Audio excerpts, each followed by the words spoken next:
Good afternoon and welcome along. Mask up and get the vaccine. That is the message today from some of Idaho's largest healthcare systems who are concerned about the link between rising COVID cases and the Delta variant.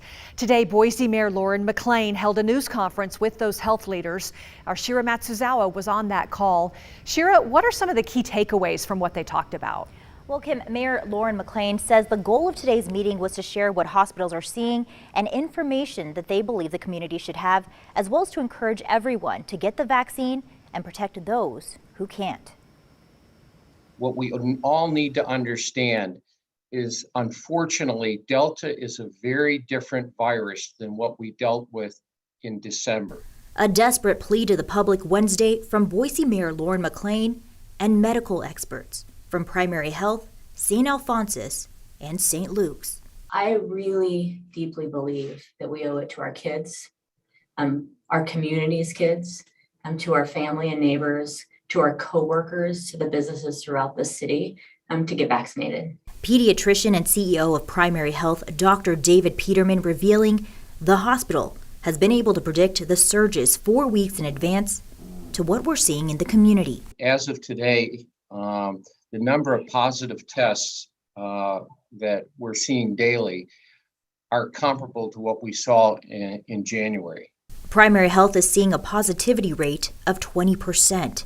At St. Alphonsus, the positivity rate went from 4 to 17%. I think the sad thing is we were so close to having the community spread drop down into a more safe range where we could really legitimately relax some of our precautions, and that has changed in the last 4 weeks. St. Al's Executive Medical Director, Dr. Patrice Burgess, suspects that's partly due to the Delta variant. Every age range has at least a double or triple increase.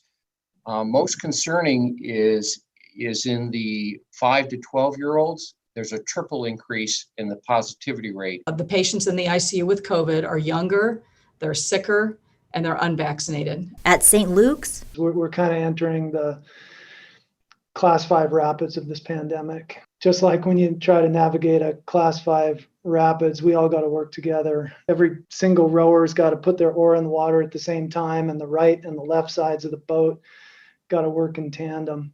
Dr. Jim Souza says things are changing rapidly. 2 weeks ago, the healthcare system had 40 patients admitted with COVID. Now, there are 79, doubling in 2 weeks. 19 are in critical care locations, and more than 95% are unvaccinated. 79 patients might not sound like a lot, but please recognize what that means. It means that 15 to 20% of our entire adult bed capacity is occupied by one diagnosis, and one that's growing rapidly. This comes as 9 people are also currently waiting for beds. Dr. Souza adds this is impacting quality of care, and St. Luke's is now starting to plan what and when to pull back elective care. I've never run a marathon, but it makes me think about, coming to the finish line and then seeing another hill. And that's, I think, how a lot of our healthcare workers are feeling. Now, I spoke with Dr. Peterman after that media briefing, and he tells me on Tuesday they had more than 1,300 people visit urgent care, which is the second most visits to urgent care than in the history of Primary Health. And on Monday was their third busiest day. The primary reason for those visits were respiratory related. So again, the message here they're trying to get everyone to is get vaccinated and wear a mask indoors regardless of vaccine status. Kim? Shira, it's like I've been punched in the gut. The numbers that you had in your report are just startling. The viewers at home should almost rewind their DVR and just listen one more time at the sense of urgency from our healthcare leaders. Right, they want everyone to mask up and get vaccinated. Yeah, Shira, thank you.